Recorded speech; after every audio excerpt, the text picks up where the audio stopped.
Welcome to the Slop Farm. Enjoy the video. In this video, I will show you how to make a very beautiful Mother's Day card.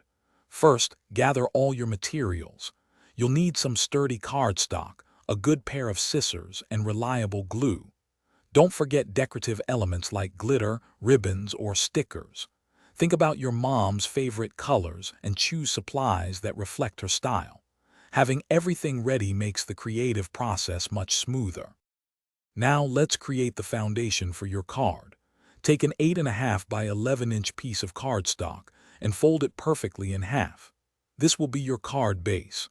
You can keep it this size or trim it down to a 5 by 7-inch standard card.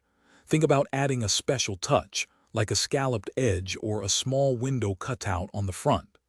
This personalizes the card right from the start. This is where your card truly comes to life.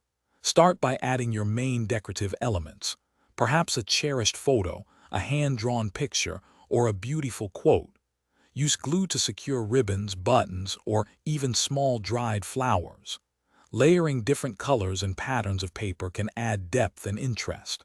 Remember, the goal is to make it visually stunning and uniquely hers, reflecting your affection.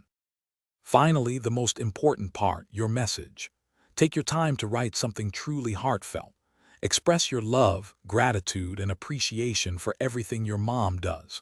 Share a special memory or an inside joke that only you two understand.